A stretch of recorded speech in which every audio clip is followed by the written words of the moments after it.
बिस्मिल्लाहिर्रहमानिर्रहीम। अस्सलाम वालेकुम स्टूडेंट्स, मेरा नाम इमरान अहमद है और मैं आपका कंप्यूटर साइंस का टीचर हूँ। स्टूडेंट्स, आज के लेक्चर के अंदर मैं आपको ये बताऊंगा कि अगर आपने फॉर लूप को और इरेज को एक साथ किसी एक प्रोग्राम के अंदर इम्प्लीमेंट करना हो तो आप कैसे कर सकते हैं।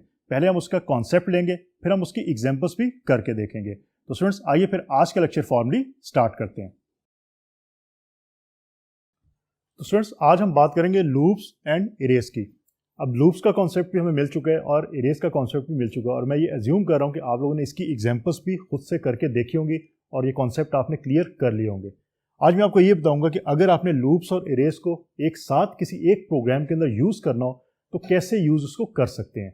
इनफैक्ट आपको पता है कि इरेज के अंदर आप लोग वैल्यूज जो है वो डिफरेंट वैल्यूज स्टोर करवाते हो। मीन 10, 15, 20, 50 जितनी वैल्यूज आप स्टोर करवाना चाहते हैं आप करवा सकते हैं सेम डाटा टाइप की।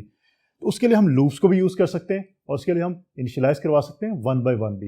लेकिन लूप से करने से आपका जो काम जल्दी हो जाएगा, तो इसलिए हम लूप्स और इरेज को अच्छी तरह समझिएगा, क्योंकि आप कमिंग लेक्चर्स के अंदर बहुत सारे प्रोग्राम्स है उसके अंदर लूप्स और इरेज को एक साथ यूज करेंगे।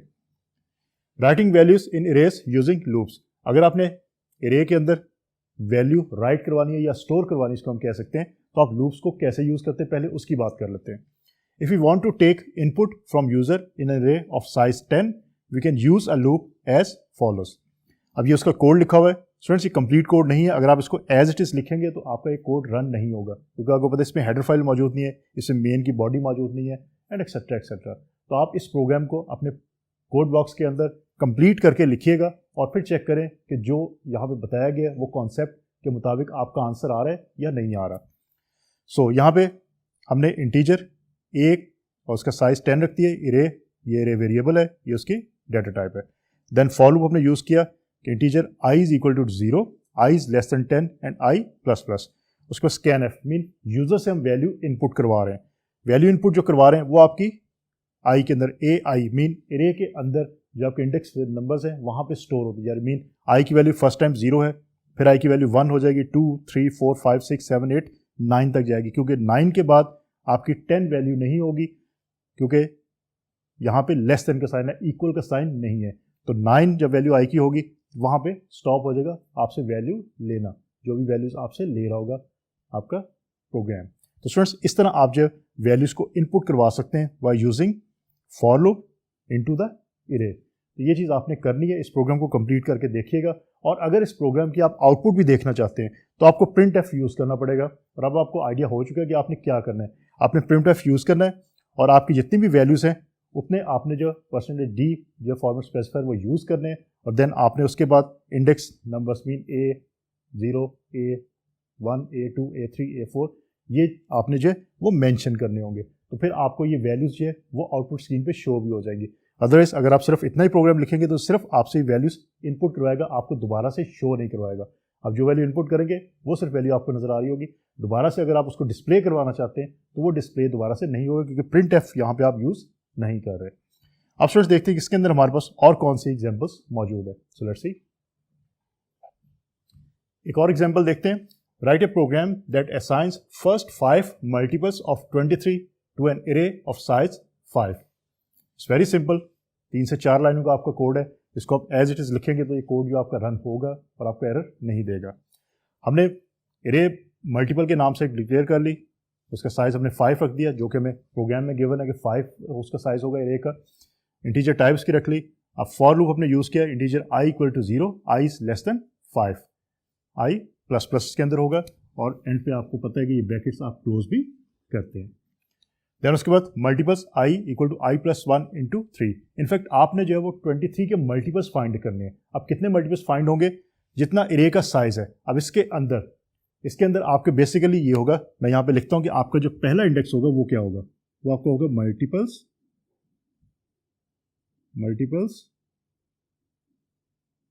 0। देन उसके बाद मल्टीपल्स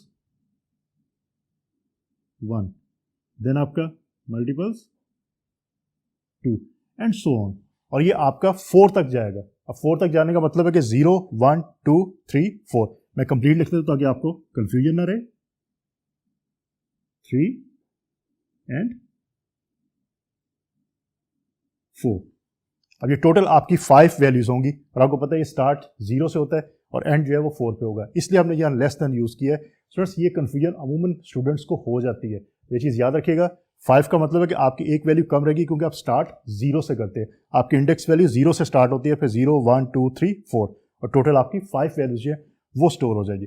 अब इसके अंदर होगा क्या, पहली दफ़ा आई की वैल्यू 0 तो ये इंडेक्स वैल्यू 0 इक्वल टू, अब इसके अंदर क्या चीज़ स्टोर होगी, आई प्लस 1, 0 प्लस 1 ये 1 हो गया, मल्टीप्लाइड बाय 23, तो यहाँ पे आपके अगेंस्ट आंसर में आ जाएगा 23। उसके बाद आई की वैल्यू में इंक्रीमेंट हो गया, आई की वैल्यू 1 होगी और ये कंडीशन ट्रू है, तो अब यहाँ पे मल्टीपल्स 1 मीन ये इंडेक्स यूज होगा। अब यहाँ पे वैल्यू कौन सी स्टोर होगी, आई की वैल्यू ऑफ 1 है, 1 प्लस 1 2 हो गई, 2 इंटू 23, तो जो नंबर आएगा वो यहाँ पे आ गया और देन इंक्रीमेंट होता जाएगा और आपका जब तक आई की वैल्यू 5 से कम रहेगी तब तक ये चलेगा कोड, अदरवाइज ये एग्जिट कर जाएगा। तो इस तरह आपका ये लॉजिक होगी। स्टूडेंट्स ये लॉजिक मैंने यहाँ इसलिए लिखी क्योंकि यहाँ पे प्रिंट एफ करके आपकी स्क्रीन के ऊपर रिजल्ट नहीं आएगा। अगर प्रिंट एफ करना चाहते हो तो आप कर सकते हो, प्रिंट एफ के लिए आपको ये चीज़ यूज़ करनी पड़ेगी और ये करके देखिएगा, क्योंकि अब आपने इतनी प्रैक्टिस कर ली है कि आप ये काम कर सकते हैं और समझ भी सकते हैं। मैंने यहाँ मेंशन कर दिया कि किस तरह आपका जो इनपुट होगी आपके जो इंडेक्स वैल्यूज़ के अगेंस्ट। तो स्टूडेंट्स इस तरह आप जो है वो कर सकते हैं, राइट वैल्यूज़ मीन वैल्यूज़ को स्टोर करवा सकते हैं एरे के अंदर bye using for loops.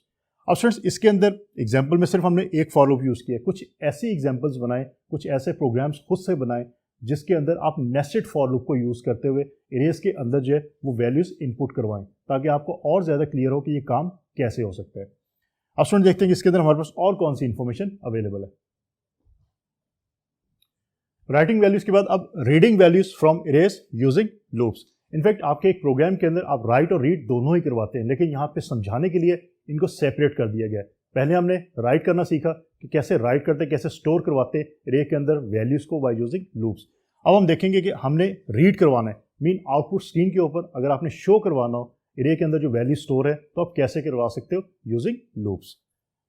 The following code can be use to display the elements of an array having 100 elements. कुछ इस तरह का कोड होगा, I is equal to 0, I is less than 100, I plus print F. और याद रखिएगा आपको ये आइडिया ऑलरेडी है कि अगर आपने राइट करवाना हो मीन स्टोर करवानी हो की चीज़ तो आप यूज़र से इनपुट लेते हैं, अगर आपने स्क्रीन के ऊपर प्रिंट करवाना हो या कोई चीज़ रीड करवा के आपने प्रिंट करवानी हो स्क्रीन के ऊपर तो आप प्रिंट एफ के फंक्शन को यूज़ करते हैं। तो ये दोनों फंक्शन जो है डिफरेंट जगहों पे यूज़ होते हैं। तो यहाँ पे आपके पास ये आएगा और देन उसके बाद ए आई आएगा, आई की वैल्यू 0 होगी, 0 की वैल्यू जो भी उसके अंदर इन्फॉर्मेशन होगी आपको डिस्प्ले हो जाएगी, 1 होगा इंडेक्स तो 1 के अगेंस्ट जो वैल्यू होगी वो, एंड सो ऑन। इस तरह आपकी वैल्यूज जो है वो डिस्प्ले होना शुरू हो जाएंगी। तो स्टूडेंट्स एक एग्जांपल देखते हैं। Write a program that adds all the elements of an array having 100 elements. कि 100 एलिमेंट्स की आपकी एक एरे है, उसके अंदर जो भी वैल्यूज है वो ऐड होकर आपको रिजल्ट पे शो हो जाएगा। अब स्टूडेंट्स इसके अंदर आपने वेरिएबल डिक्लेयर कर दिए, आपने सम वेरिएबल इनिशियलाइज कर दिया 0 के साथ, आपने एरे जो डिक्लेयर कर दी उसका साइज 100 आपने रख दिया, देन आपने फॉर लूप यूज़ किया, I equal to 0, I is less than 100 and I plus plus. Sum के अंदर आप वैल्यूज़ क्या स्टोर होंगी, सम प्लस जो भी इंडेक्स वैल्यू होगी। अब यहाँ पे आप इनपुट भी करवा सकते हैं यूज़र से और आप खुद से भी वैल्यूज़ इनिशियलाइज करवा सकते हैं, ये आपकी मर्जी है कि आप वैल्यूज़ इनिशियलाइज करवाना चाहते हैं या आप इनपुट करवाना चाहते हैं यूज़र से।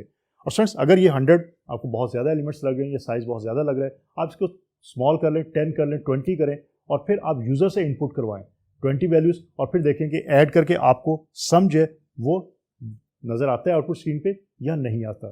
तो इस तरह आप इस प्रोग्राम के अंदर कुछ चेंज करके जो वो देख सकते हैं कि कैसे ये प्रोग्राम आपका काम करेगा। अब एक और प्रोग्रामिंग एग्जांपल देखते हैं, उसमें देखते हैं कि हमारे पास क्या प्रॉब्लम है और उसका सोल्यूशन हम कैसे निकाल सकते हैं। सो इस प्रोग्रामिंग एग्जांपल के अंदर क्या प्रोग्राम हमसे पूछा जा रहा है, write a program that adds corresponding elements of 2 arrays. अब इसके अंदर आपने 2 एरेज जो है वो डिक्लेयर किए हैं और आपने उसके जो करस्पॉन्डिंग एलिमेंट्स हैं उनको आपने ऐड करके जो है वो आंसर में शो करवाना है। अब कैसे करवाना है हम देख लेते हैं। Students it's very very simple.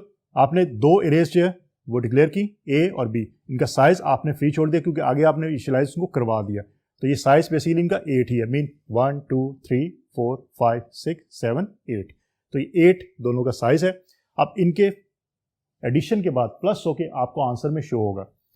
So for loop use करेंगे, I equal to 0, I is less than 8, 8 यहां से आपके पास आया, I plus plus and then print F होगा। अब उसके बाद ए आई प्लस बी आई जो है वो आपके रिजल्ट में शो होगा।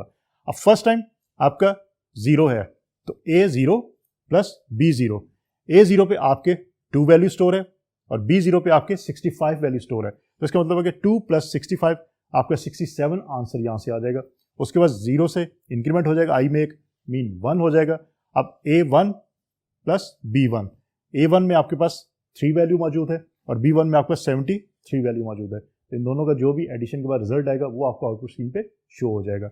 अगर आप रिजल्ट देखना चाहते हो तो आपको रिजल्ट वो नज़र भी आ जाएगा। तो स्टूडेंट्स, इसको आपने खुद से करके ज़रूर देखना है और इसके साथ आप ये कर सकते हैं कि एक और एरे यूज़ करें, उसमें भी एलिमेंट्स इनिशियलाइज करें और उसको भी ऐड करवाएं, तो देखें कैसे ये काम हो सकता है। तो स्टूडेंट्स, इस तरह आप जो डिफरेंट प्रोग्राम्स को अपने मुताबिक इम्प्लीमेंट करके चेक कर सकते हैं और ज़रूर करें ताकि आपकी लॉजिक क्लियर हो।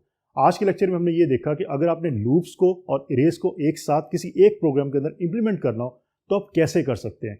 और याद रखिएगा, कमिंग लेक्चर्स के अंदर आप बहुत ज़्यादा ये काम करेंगे और आपके एग्जाम्स में भी बहुत ज़्यादा ये पूछा जा सकता है। तो इस चीज़ को आपने ज़रूर करना है, इसकी प्रैक्टिस अच्छी तरह करनी है ताकि आपको इसका कॉन्सेप्ट क्लियर हो जाए। तो स्टूडेंट्स, होपफुली आज का लेक्चर आपको अच्छी तरह समझ आ गया होगा। इंशाल्लाह अगली दफ़ा नए लेक्चर के साथ दोबारा मुलाकात होगी। अपना बहुत सारा ख्याल रखिएगा। अल्लाह हाफिज़।